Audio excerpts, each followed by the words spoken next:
Thank you for inviting me.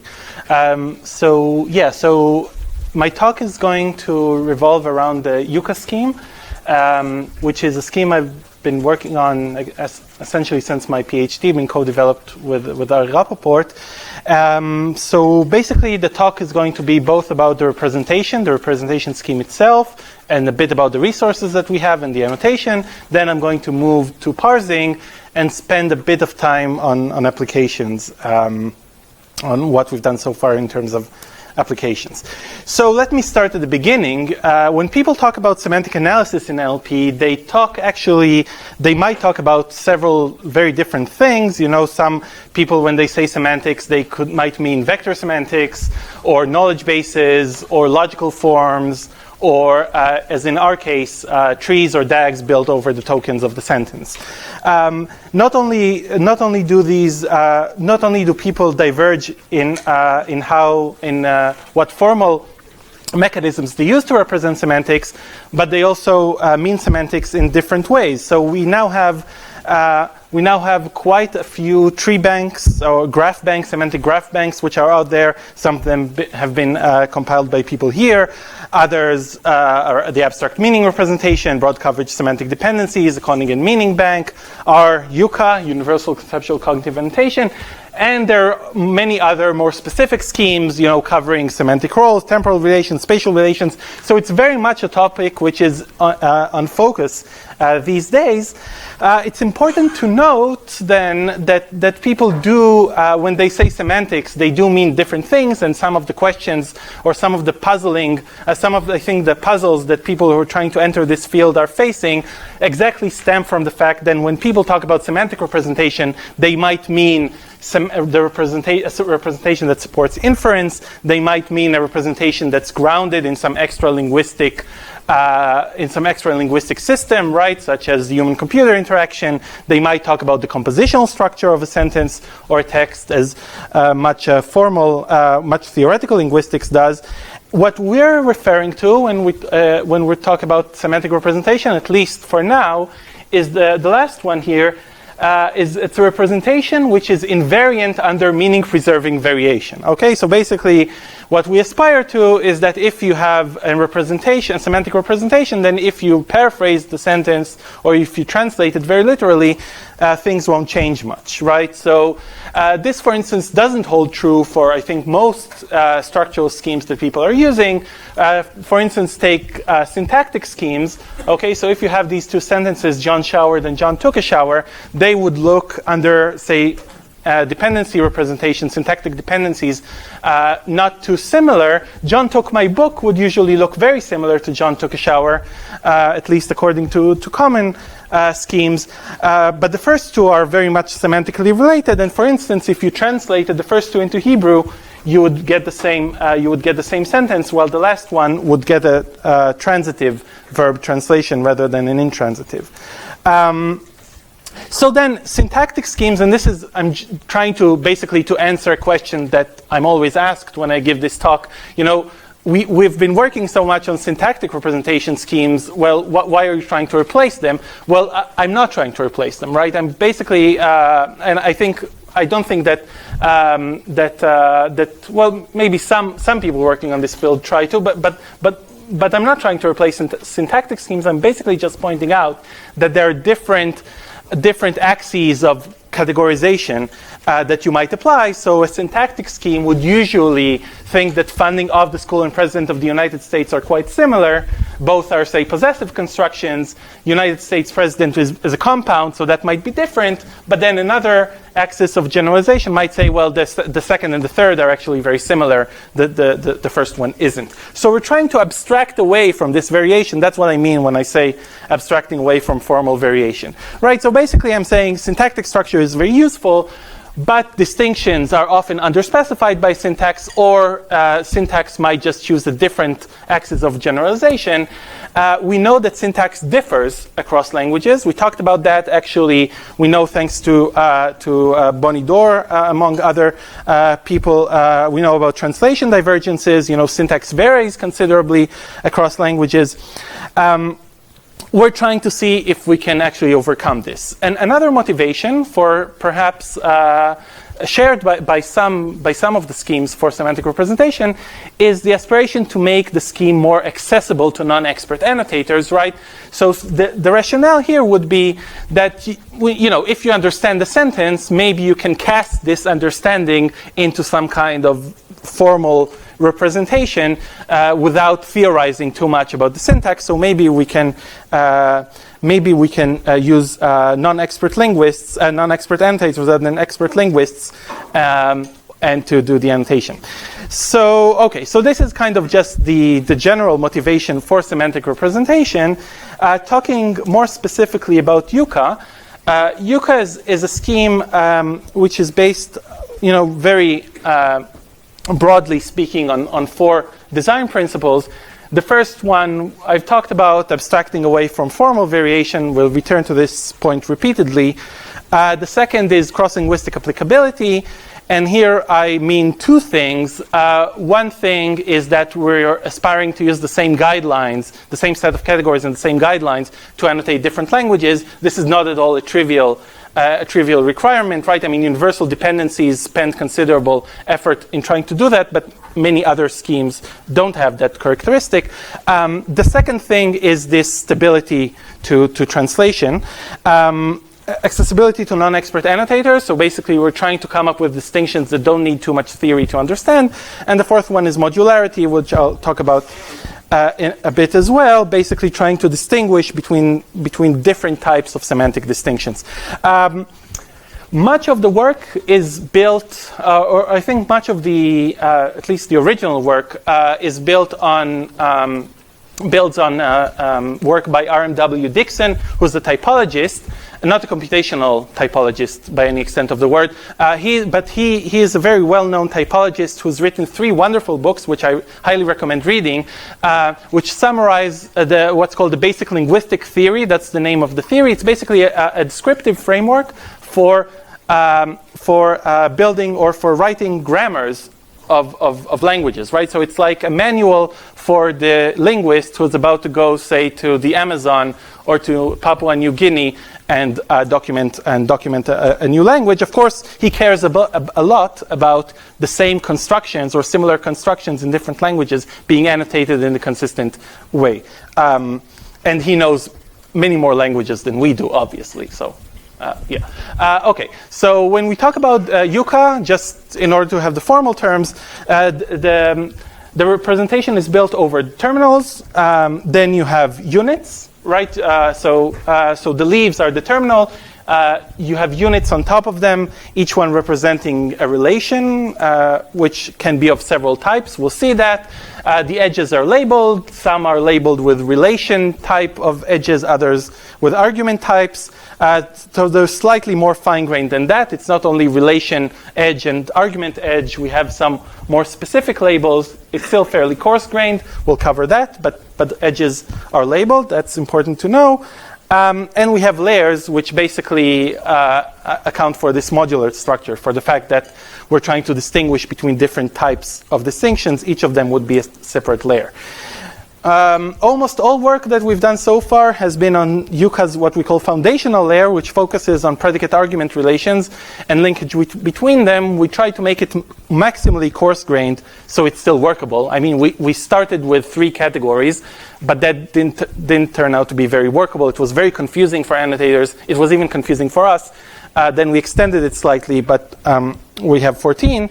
And much of it is based on Dixon's work. Okay, so the basic notion is the notion of a scene, which is fairly similar to the notion of a frame, if you know it from FrameNet or an event, right? So if you have this sentence, after graduation, Sorkin moved to New York City, where he worked odd jobs, including delivering telegrams and driving a limousine.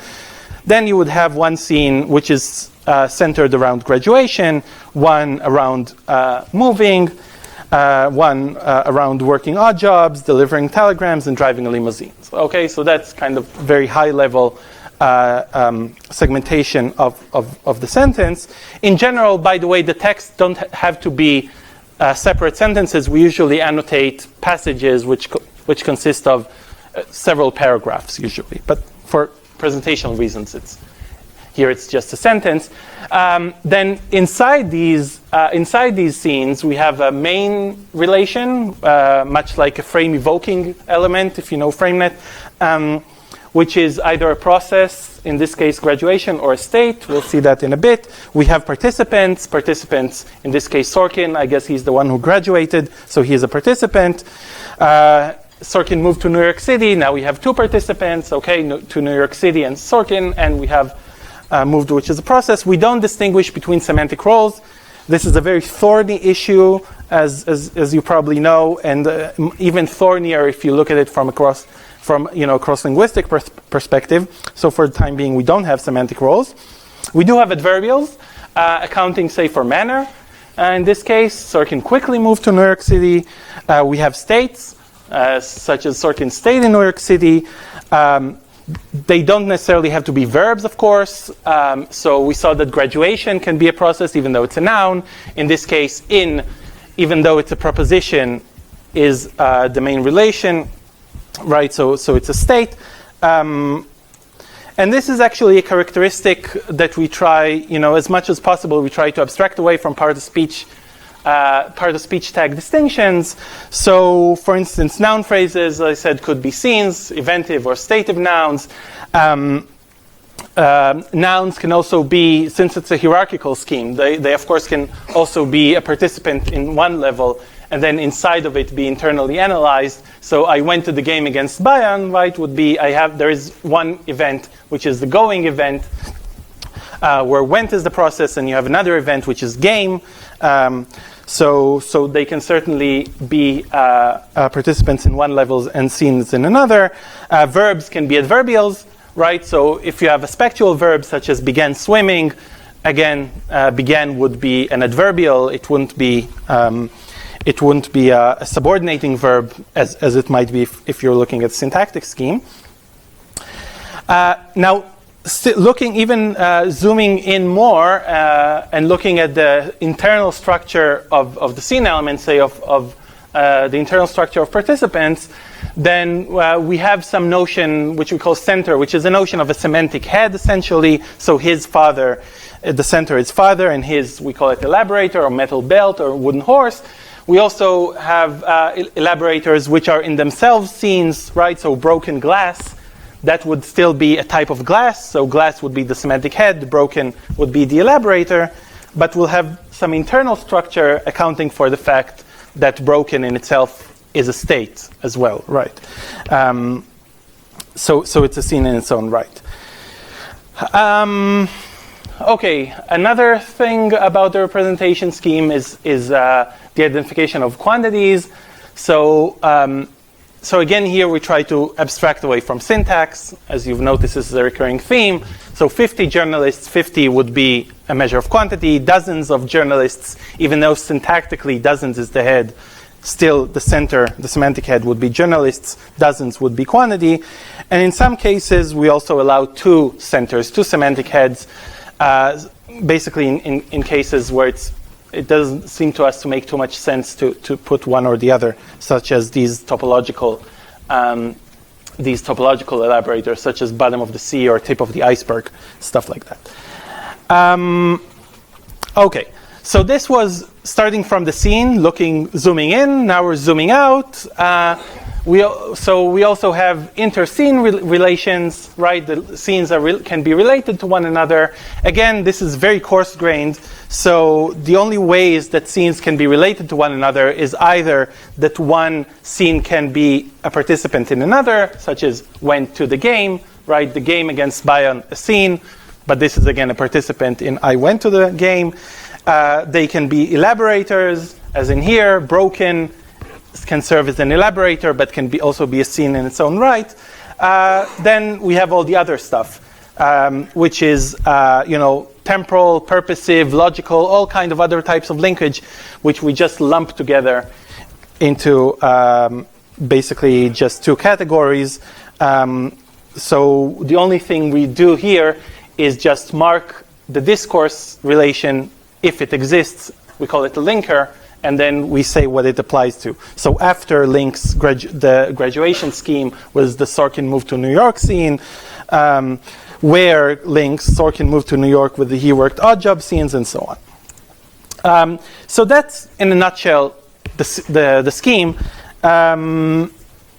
It started off by just a few pages of guidelines. Then it's now longer than that, but we still try to keep it basically separated into two parts. One part just gives a bird's eye view of the categories, which is still just a few pages long.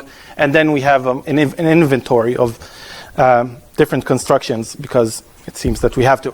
But just using these very simple notions, we can already see that some of the translation divergences we can overcome. So for instance, John showered and John took a shower, which, as I said, are translated to the same Hebrew sentence, would get the same UCA annotation, because took a shower, despite the fact that it's a light verb, still is just a process. Took my book has two participants, John and my book. So that's different. And actually, one of the things that we're doing with UCA is actually trying to look at it empirically, trying to look at how well are the structures preserved in translation. So for that, we can just take parallel corpora, right, and using either manual annotation or parsing or parser, we can see to what extent do they align. And this is ongoing work. I'll say a few words about it, but basically the idea is that, right? I mean, you have a sentence, you align the tokens to the best that you can. You have UCA representations of both sides, and you try to see what aligns with what. And the fact, for instance, that we try to abstract away, or that in many cases we abstract away from part-of-speech tag distinctions, mean that happen too, even though in Hebrew it's just an adverb, would get in UCA, say, the same representations. So that's basically the idea, trying to make them as similar as possible. We have done some annotation with UCA. We have a few resources that are already available. The first one is the English Wikipedia corpus, about 160,000 tokens. The text is featured articles of celebrities. You might ask, why celebrities? The reason for that is the semantics seem to be accessible enough for everyone to follow. We tried sports before that. That was horrible. Then we also have annotation of 20,000 Leagues Under the Sea. We annotated the entire book in German, so we have a sizable German corpus, and some English and French annotation as well of the first few chapters. It's all on GitHub, so you can use it. We'd be very glad if you did. And we have ongoing work. So we're trying to integrate UCA with the proposition supersenses scheme. This is a collaboration with Nathan Schneider from Georgetown. So we're annotating the English Web Tree Bank, part of it, annotating Der kleine Prinz, the Little Prince in German, working on additional genres such as news, public health advice, learner language. So if you have interest in any of these, I'd be glad to talk. We also trying to always extend the set of languages, and we have run some pilot studies in Russian, Hebrew, and Czech. The annotation, in terms of the annotation protocol, so I mentioned our aspiration for accessibility to non-expert annotators. So all the annotation is carried out by in-house annotators. It's not simple enough to have a Turker do it. In fact, quite far from it. But the positive news is that background in linguistics doesn't seem to help much after the initial training, so they get about the same inter-annotator agreement with the others. So it is accessible in this sense. You don't need that much training. A few dozens of hours of training would do, and even less than that if you're willing to be a bit more relaxed with the inter-annotator agreement. The annotation pace is, I think, quite good, about 500 to 600 tokens an hour. The protocol is basically each annotation that you'll find, at least official releases, have been reviewed by another annotator. So I think the quality is pretty good. The inter-annotator agreement, if you just look at annotation from scratch, you get about between 80 and 85% F-score over the edges. And if you look at the difference between the reviewed annotation and the one before reviewed, you get about 94% F-score, which is quite reasonable for a semantic scheme. We spent considerable amount of work on building an annotation app. I don't know if you've been working recently on phrase-based type of annotation, doing actual corpus annotation. If you did, you probably know that there aren't very good tools for it, so we had to build one of our own, which also supports these reentrancies, having a DAG structure rather than tree. So so this is again something which is all open source, and we'd be very glad if you used it. Be in touch if you do. Okay. The app and the scheme, the representation scheme and the web app both supports a multi-layered architecture, so having the ability to add finer and finer distinctions with time. And as I said, one of the things we're working on is adding some notion of a semantic roles and proposition supersenses, which is a collaboration with Georgetown. Okay, looking in a bit more depth on cross-linguistic applicability, we ran in 2015 a corpus study to estimate how well UCA is preserved in translation, in English-French translation. That was the first experiment. We're now extending it to German as well. Right, and the idea is basically that if you have a sentence, John usually comes, and French, which I won't try to read because I know that it will be put online. So if you have these two sentences, even though they're syntactically different, right? In French, this is something like John has the habit of coming or something like that. In UCA, they would be the same because having a habit would still be secondary or adverbial.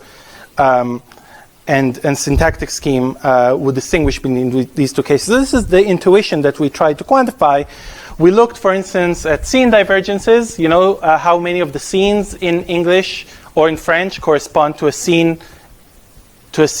on the other side of the parallel corpus, and we found between 92% and 95%, depends on what direction you look at it, of the scenes that do have a correspondent on the other side. Details in the paper. We also compared it to syntax. In this case, it was the Penn tree bank style syntactic trees, and it was in fact more stable. We're now looking at universal dependencies as well to see if these results are replicated, but we expect that they do.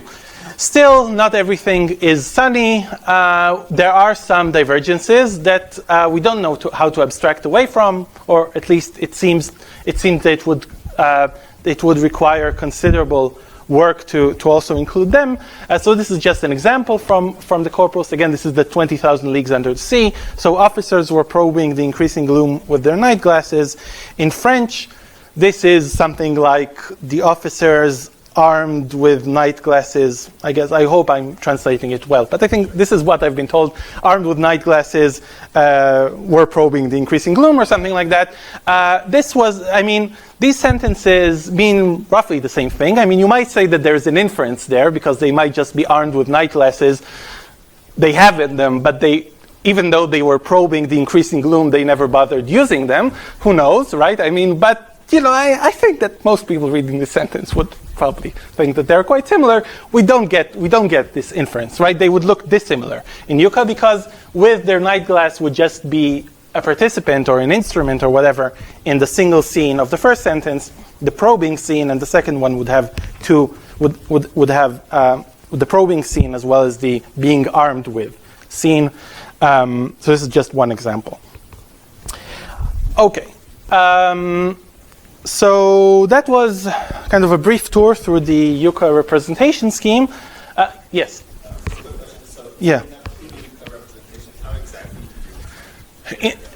In this case, it was manual. Okay, so in this case, we defined some criteria as to when would you consider a scene to have a correspondent in the other.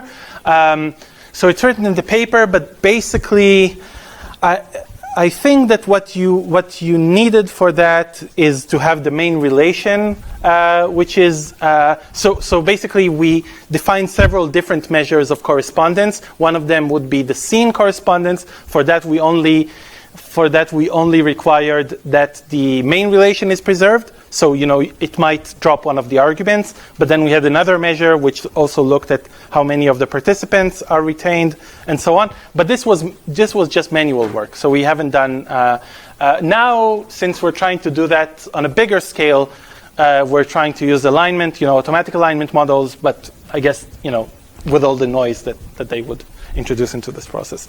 Yeah. Yeah. Well, I was actually curious. I couldn't understand very well why the UCA was actually giving a different. Yeah. So even just looking at very kind of, just looking at the number of scenes that you have on these two cases, right? Basically, what you have here is officers, which is one participant, right? And I guess the increasing gloom would be the other, and then with their night glasses would be a third. Okay, but then it would be just one scene, a probing scene, and it would have these.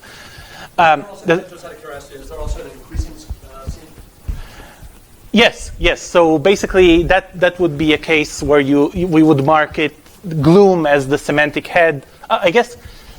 Hold on. I think gloom. It would be a gloom scene which would have increasing as the manner, as the adverbial.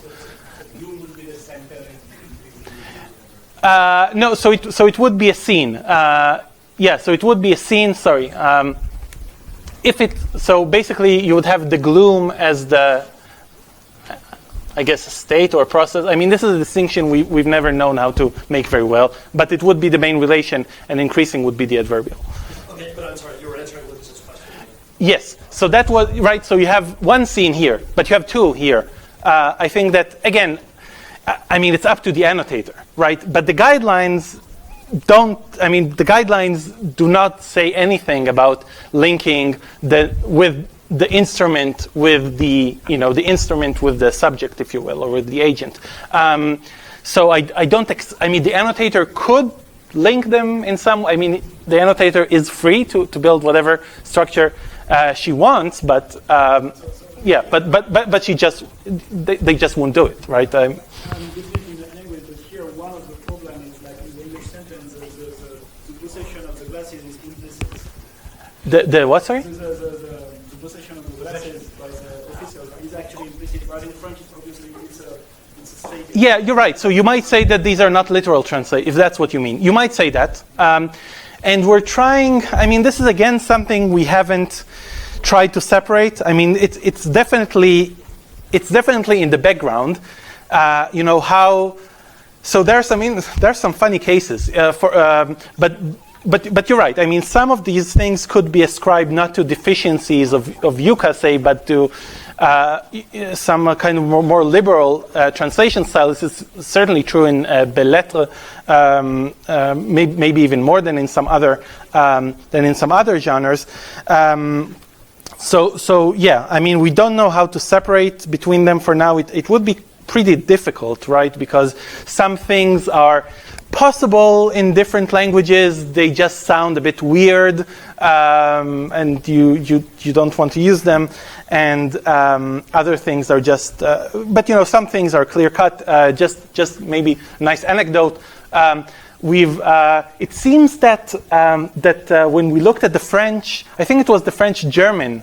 The translation into German, if I'm not mistaken, so Jules Verne, if you remember that book, 20,000 Leagues Under the Sea, it has a lot of detail in it. So he likes saying something like Nautilus then took azimuth 82 degrees, 31 minutes, and towards, whatever. And then often the German translation simply doesn't have any of that. Right, you read the German, and it simply doesn't have that at all. So complete scenes were just, or participants were just thrown away. So these are kind of obvious cases, but others are certainly harder to distinguish. Yeah. Question about the annotation scheme. So you showed us scenes, and then when you're showing us how scenes are connected with the discourse connector-like thing, Yeah. those things in your example were lexical items. Do you actually use lexical items in the sentence, or is there a... You mean this? This you mean? Yeah. So do you use... No, so basically your question is, do we, So if I understand you correctly, your question is, are the labels that we're using lexical? Yeah. Yeah, no, so they're not. You're right. This is kind of I translated the structure into this. This basically just means that there is some node, that there is some relation node, and there is an edge coming out of it connecting after, and another edge coming out of it connecting to this, and another edge coming out of it connecting to this. Yeah, and Connector is an abstract language. and the connector, we just have a category. We called it linker. It's basically discourse marker. We have a So how many are there? Oh yeah, there's just one type. Yeah, the only we make a three-way distinction. Here again, we follow Duxin in this sense. Basically, his approach is to make just a three. He would say that in the highest level, you have a three-way distinction between types of linkage. One is basically complement clauses, or what we would call participant scenes, right? Another is relative clauses, which we would call, again, they're not exactly the same thing, but pretty similar, which we would call elaborator scenes.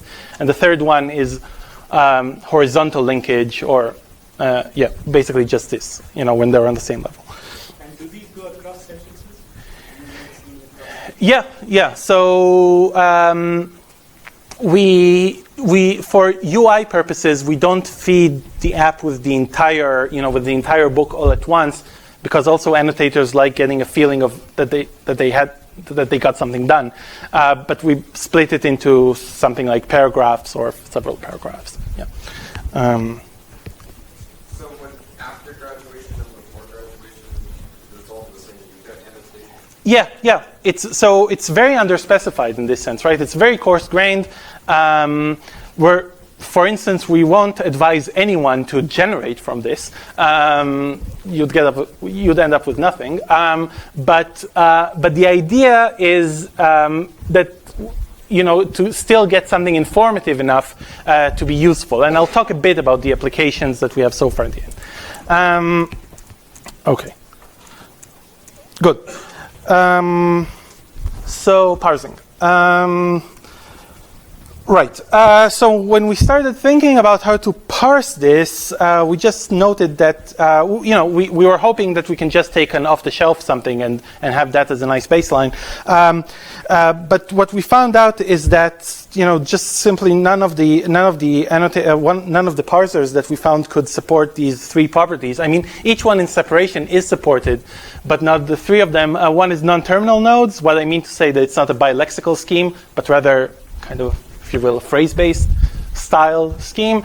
The second is reentrancy, right? The fact that you can have shared arguments, you being an argument both of want and of take a bath. And the third one is discontinuity, that units might split. So basically we took a transition-based approach, which kind of makes sense if you think about UCA as something which resembles in rationale dependency annotation, right? So the distinctions are different. The categories are different. It's perhaps slightly more abstract, but in essence the focus is on argument structure. So transition-based methods were a natural thing to try. And yeah, so you probably know about transition-based parsing, basically parsing by predicting a sequence of actions to build a graph incrementally.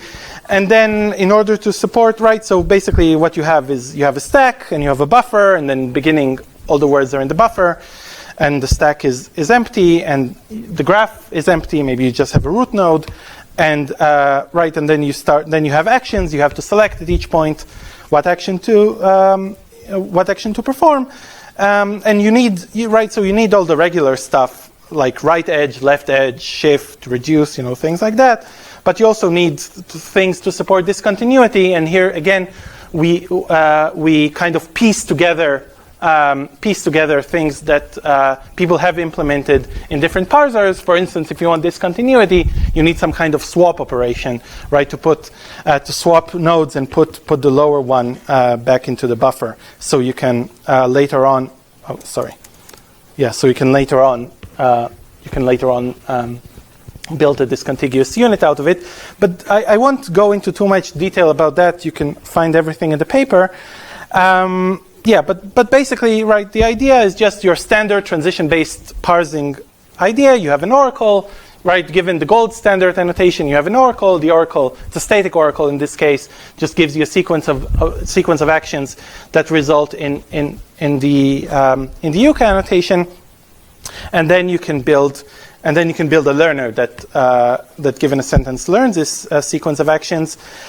We use the architecture. Essentially, it's the learning architecture of Kiepel-Wasser and Goldberg 2016. You have a stacked by LSTM, which embeds the token. They're part of speech tags and dependency labels, right? So each of the different pieces, the stack, the buffer, the graph, the input tokens, they all have stacked by LSTMs for them, and you just feed everything into a multi-layered perceptron. In terms of evaluation, we distinguished, so it's basically an edge level F-score, right? So we count how many edges we have overlap and then compute precision recall. We also distinguished between primary edges and remote edges. Basically, remote edges are the edges you need for reentrancy, for an ephora, if you will, and the primary edges form a tree. We compared with several existing baselines that we had at the time, building conversion. So again, you might say, well, how did you get the baselines? I mean, you just told us that there were no off-the-shelf parsers you can use for this. Well, but you could lossily convert. You can lossily convert UCCA into something else, and then train a parser for that, and then convert it back. And we saw some nice improvements. So, just to give you a ballpark of how reliable that is, we get, at least in this paper, we've improved it a bit by a few percent. Got a 75% F-score on the primary edges, and about 50% on the remote edges in domain, and lower than that. And out of domain, in German, results were a bit higher even, about 80% F-score. For French, they're somewhat lower, as we have only very little training data. In more recent work, we tried to ask the questions, well, as if you remember, our corpora are really not that big. I mean, we have about 150,000 tokens, give or take, for English and German. But there are other annotation schemes which actually have quite a bit of overlap with UCCA in terms of content. But they're different, but maybe they could still be useful, so why not try multitask learning? But of course, the problem is that these different schemes, they're formally different. And not only, they're formally different in all sorts of ways. Some of them look, I guess, kind of similar to UCCA, but they're bilexical, and also they're trees. And others such as SDP, semantic broad coverage semantic dependencies, they're DAGs, but they're still bilexical. And AMR, that's just something completely different. So the question, but then a natural question is, can we put them all in the same format? This is of course useful for multitask learning, but in fact it's a pretty natural question to ask anyway, right? I mean, why would you build a different parser for all these different things if certainly if they encode distinctions which are largely overlapping in content, can you just build one thing that could take care of all of them? So we developed some unified format where we could represent all these examples. We can convert all these examples almost losslessly. We have a few percent loss depending on the scheme, converting to this DAG format, to this unified DAG format and back. But it's mostly preserved. And then we could, since this is a pretty generic parser that we've built, doesn't have too much scheme specific assumptions in it, we can actually parse all of them. And then if you can parse AMR and and SDP and UCCA and UD and all that with the same framework, then of course you can also try doing multitask learning. For the time being, what we've tried is a very straightforward multitask learning approach. Basically, what you have is you just have shared embeddings, and you have for each task a task-specific by LSTM and task general a shared by LSTM, and then you feed these. So instead of by LSTMs for the stack, the buffer, the graph, the stack, and the entire sentence, then you basically have two of them now. One's a task specific, one's a shared one, and you can just train this network with different types of examples. We did get some benefit out of it, despite the fact that it's a fairly generic type of architecture. I mean, there's nothing too fancy here. Still got a few % of improvements in English and in French. In German, the improvements were more modest. We're looking into why is that now. And we're also trying to use this architecture for other schemes. We participated in the UD shared task, looking into AMR parsing. We have some pretty good preliminary results. So we're trying to see if we can actually build a kind of a unified transition-based architecture for all these things. It could also, except for the amusement in it, this could also tell us some interesting things about the differences between these schemes and the differences between the parsing strategies you might want to take in parsing them. And in fact, this is what I hope will turn into our next paper, when comparing UD and UCA, both in terms of content and in terms of how well transition-based approaches do on them. Okay, good. Very briefly about some applications of UCA so far. So most of the work we've done was on text-to-text generation evaluation. Right, text-to-text, I mean text-to-text generation. I mean tasks such as MT, grammatical error correction, text simplification, summarizations, things like that. And as all of you know, evaluation is often carried out by string similarity to a set of references. But we know for many years that string similarity is problematic, right? I mean, because you have just so many valid references. Even for grammatical error correction, if you look here, we took F-score, but it's the same with glue. If you know that, if you take increasing number of references, and basically you try to see how. What score does the reference, get against the other references? Then basically you see that it plateaus pretty quickly, but on a fairly low score. Say in our case was about 0.6. So it's problematic. That's been known for years. Our angle for it was, well, if you have some semantic representation tools, maybe you can put them in as well, right? So if you care about semantic faithfulness in MT, right, and you want to know that, say, Yossi happened to walk there, okay, as a source sentence, if it has this as which basically means Yossi happened, but the other sense of happened, such as an accident happened to walk there. If you want to know that's wrong, well, you can see that pretty quickly, because here there are two events, and there's just, or two scenes, and here there's just one. And you can also see that if you drop happened, which is essentially, this just says Yossi walked there, then if you have that, that's also wrong, right? Because that has no spectral marker. That's the idea, right? I mean, if you have a semantic structure, and if you suspect that some of your outputs don't preserve this semantic structure, you can measure that with a parser. I think I'll skip that. Just give you a more high-level presentation. We've applied this idea, of course, there's some details to work out, but essentially applied this idea to grammatical error correction evaluation, to text simplification, mostly of sentence splitting. We try to formulate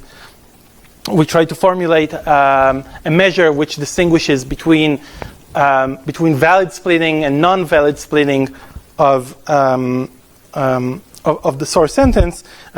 This is the second one here by Elior Suleiman and others. And we've also used Yucca for human evaluation. So why would you need a semantic representation for human evaluation? Well, just if you want to break the source sentence down into semantic units and get human judgments for each of the semantic units in separation, this can actually be more informative and actually give you higher inter-annotator agreement. Also recently we've applied it actually to text simplification. This is a paper in ACL this year. So to conclude, deep semantic analysis is increasingly important for NLP. I mean, maybe it's always been important, but it's certainly recognized as important. And I think increasingly so. It can address two long-standing challenges. One is cross-linguistic applicability, and the other one potentially the annotated data bottleneck. Right? If you could use less trained annotators, then that could help you. And also, if your representations are stable across translations, then you can also use parallel tree banks to project semantic structure. So there's definitely a lot to be gained here.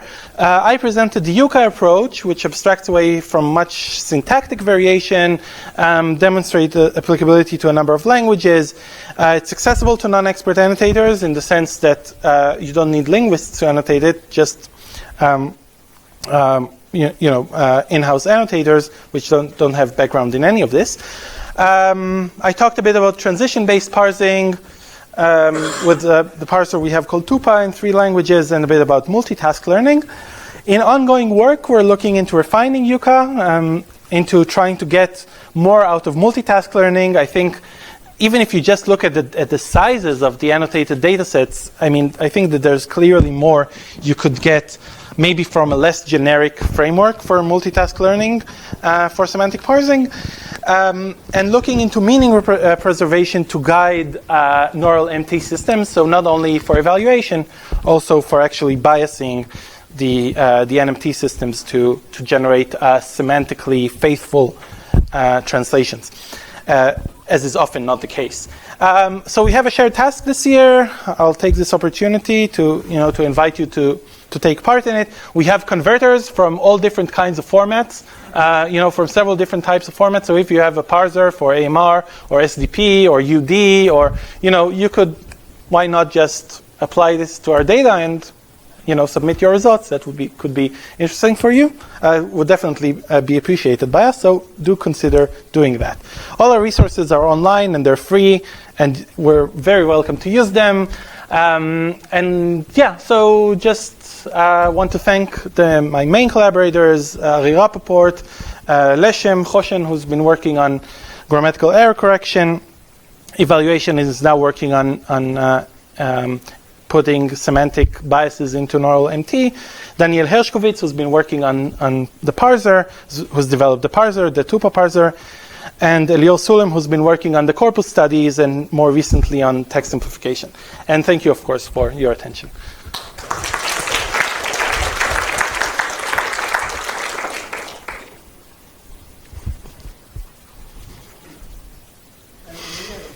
One more question, but here it's probably I didn't understand very well. So basically, your capacity audience or UK, Yeah, you can call it whatever you like. So basically, getting some text and getting some representation, semantic representation, which would be invariant to the languages. So basically, whether it's French, English, German, the token, the scene units will be the same. But now you are talking ideally. Tupa or transition parser, but here you're trying to, you have, let's say, so basically my understanding in this way, you have this, let's say, message to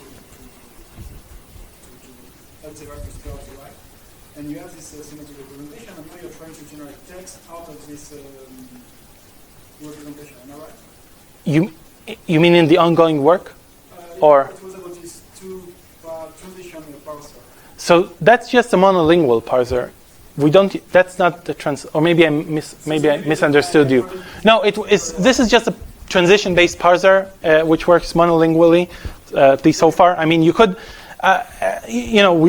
actually, this is one of the things I think we're going to do next is, trying to see if you can use do multitask learning, but, with Yucca in different languages, which, might also be beneficial, but we haven't tried that. So what I've been talking about is just monolingual in each of the languages in separation, right? So it's trained on one language and evaluated. Maybe looking at that translation example, it's with one about translation, but I was a bit confused whether if you have a process that generates English, and basically there was a discrepancy in my brain between the universal representation and adding a specific language generation. So that's what I think is. Yeah. No, you're right. I mean, it's something that we'll probably try very soon, but so far, no connection between the two. Yeah, should just figure it out between. So for the linkers, you said they're linked like after, where, and so on, but the order is not specified clearly. So I have these two clauses that are linked, but I don't know. You don't know what? Yeah. Again, this is the same issue with semantic roles, if you will, right? I mean, maybe here it's semantic roles of the scenes themselves, right? Not of the participants, but you're right. I mean, it's completely symmetric in terms of the relation between them. So, so this is something. I mean, people keep asking me about it, and they tell me that it's never going to be useful until I make a distinction between the different types of arguments, and they're probably right. It's just that. Semantic roles, as I said, it's not. I mean, people here in Ben's group have some very interesting ideas about how to build a protocol which could, in principle, I think, work across languages. But certainly, this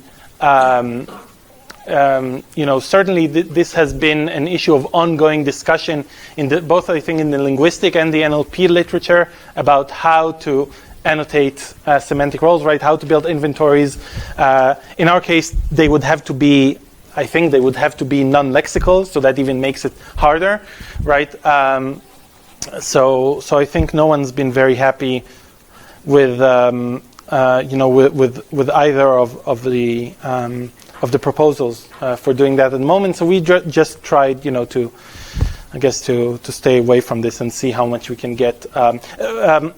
What we do see is actually so. For instance, for neural MT. So what we do see is that in some cases these systems, even when we looked at English German, they just make very obvious errors that you can even detect without knowing what is the semantic role of each of them, simply even by just counting them. So of course, languages could translate a transitive verb, say, into an intransitive verb. All these things exist, but you don't expect them to happen in every sentence, right? I mean, they do happen occasionally with some verbs, but certainly if languages are not too distant apart, you expect, at least our corpus studies indicate that you would expect them to be largely congruent. Yeah.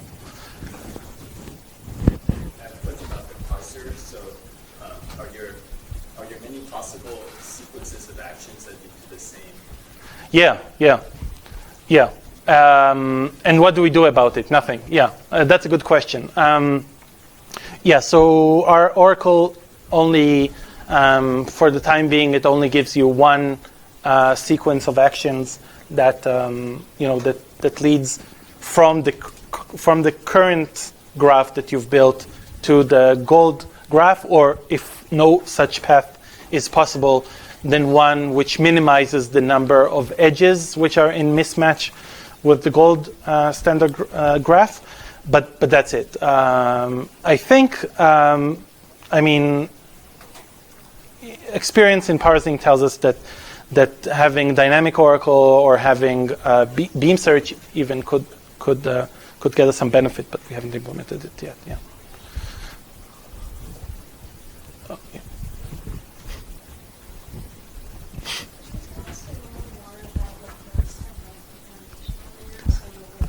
Sorry?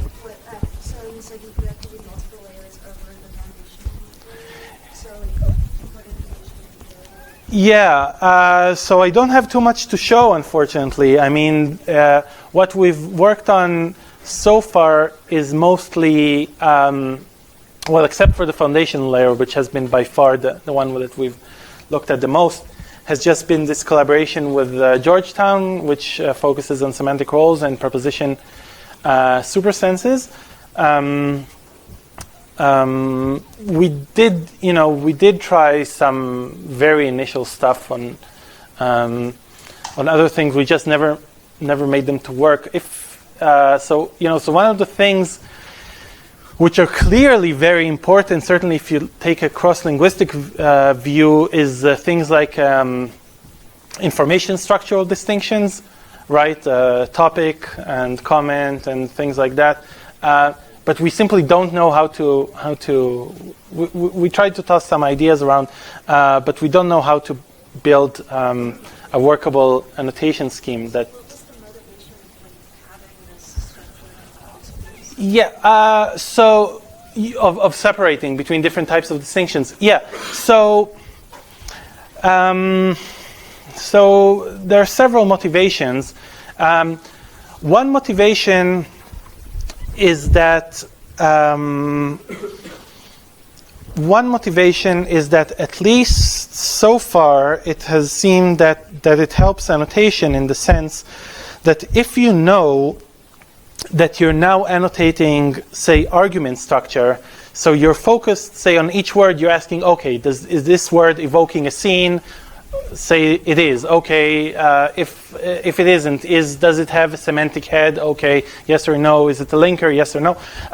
So then you can actually build it into this kind of protocol that you can just make sure that you've went over all the different criteria. And I think that if you start mixing them together, then I think it just turns annotation into much more complicated, because then you would have to think, okay. Okay, so this word has both this function and this function, and it serves, both.